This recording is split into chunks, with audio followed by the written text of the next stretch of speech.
My name is Professor Alexander Cuthbert, and I've been asked to give a very short talk about my trilogy, my three books on urban design. Um, and I've been given 10 to 15 minutes to do this, so I'm going to try and move rather quickly. I'd like to also thank Sergio Con, Leandro Moreno, and Anita DiMarco for her wonderful translation of one of my books into Portuguese. I guess when I try to explain my work, I actually have to start rather a long time ago because I come from, I was born on top of a coal mine and my relatives are all miners. They would go down in the winter at 7 in the morning and come back up at 5 in the afternoon, not having seen any daylight. And they went down in the dark and they came up in the dark. So for 5 days a week, they never saw any sunshine, sometimes 6 days a week for 7 months in the winter. Naturally, the family always voted socialist. And in fact, the whole entire community voted socialist. And Scotland, the country where I was born, has never voted for a Tory government. It has always collectively voted socialist. But of course, because we're part of Britain, we get what the English working class vote for, because there's 50 million of those, and there's only 3 million of us. So the source of inspiration really of my work is from a left-wing socialist perspective, not from any ideology, but from direct experience, that I have seen some awful things in my childhood, and my work has been, in a sense, to contribute to make this better. My education was in architecture, urban design, urban planning, and a PhD in economics from London School of Economics and Political Science in London. Over my education, I had got progressively disinterested in how architecture and planning were presented. In fact, it struck me that they were kind of vacuous, that they didn't have any real solid structure in social theory at all. In fact, sociology was never mentioned, or social science. And so what I would like to do just now, because of the limited time, is to go to share a few slides. The first one shows a few projects I've done with students, just to show you that I'm not a pure theorist. I have actually worked on a lot of projects. So here we go to share. My wife is sitting next to me, and because I'm not fluent in this system, but let's see what happens.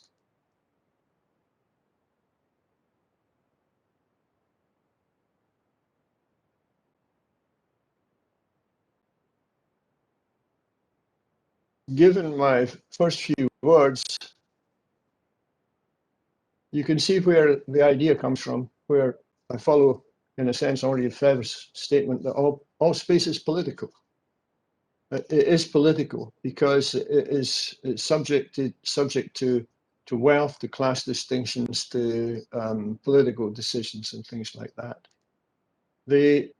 My attempt to correct what I saw were serious deficiencies in the way urban design was perceived resulted in three books that took me 10 years to do. First was Designing Cities, the environment really of urban design thought, the form of cities, which introduced the concept of political economy and urban design, which I call the new urban design, as opposed to the old urban design, and Understanding Cities, which dealt with method in urban design.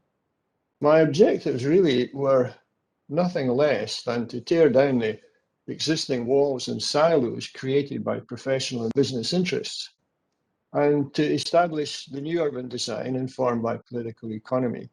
And what this involved, of course, was, in a sense, a unique and integrated system of urban design knowledge to underpin practice that has no expiry date. In other words, I wanted to create something that wouldn't be out of fashion next year.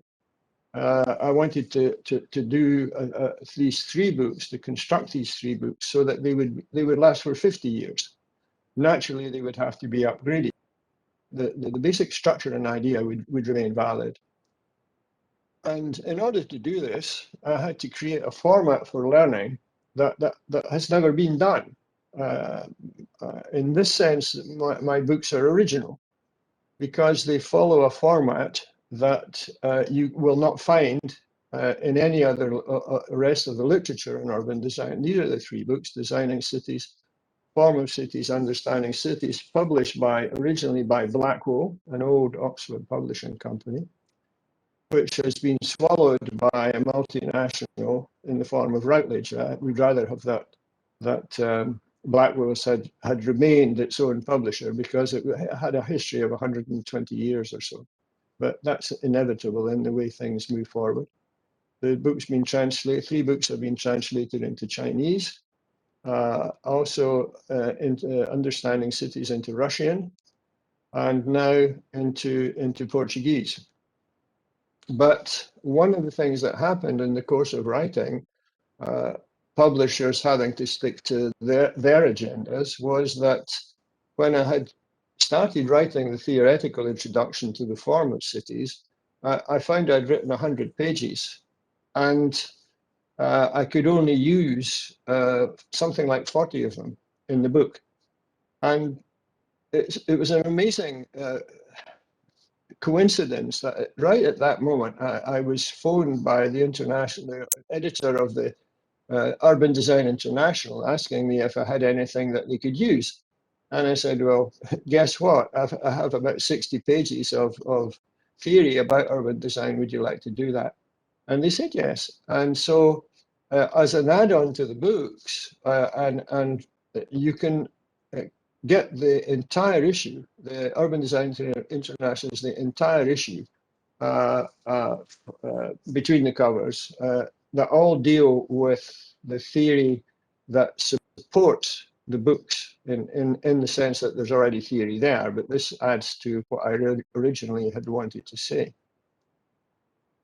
A couple of things I wrote were, today urban design remains bereft of any complex and integrated perspective on the discipline that seeks to explain its origins as an outcome of the material development of society as a whole, rather than as acts of eureka principle, historical accident, architectural design, or the random outcome of technological change.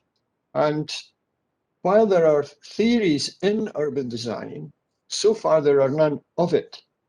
So unavoidably, urban design exists within what I described as a generalized intellectual vacuum.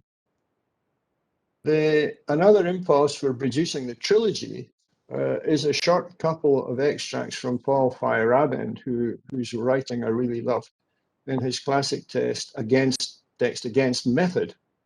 And he asks, forgive me, but I just want to read these. How can we discover the kind of world we presuppose when proceeding as we do? The answer is clear. We cannot discover it from the inside. We need a dream world in order to discover the features of the real world we think we inhabit. In practice, this means we must invent a new conceptual system, which is what I've been trying to do, that suspends or clashes with the most carefully established observational results, confounds the most plausible theoretical principles, and introduces perceptions that cannot form part of the existing perceptual world. I think that in terms of a guide or a summary of what I've tried to do, that's absolutely perfect. The unique form of the books is actually very basic. It's very simple. There's no great intellectual feat involved here. Each book has the same chapter structure. So each of the 3 books have the introduction, theory, history, philosophy, politics. And so what you can do is, if you're only interested, for example, in the cultural dimension, you can, in designing cities, you'll get orientation of sources. In the form of cities, you will get the theoretical frameworks, and in understanding cities, you get the method. So obviously the best thing to do is to have all three books, because then you can use this matrix very, very profoundly. You can use it very, very well. But that doesn't obviate having each book independent to the others. So if you're interested mostly in theory of the form of city, theory in urban design, you just get the form by the form of cities. That's good enough. But if you want the whole story, and you want to go across functions, then you need all three volumes.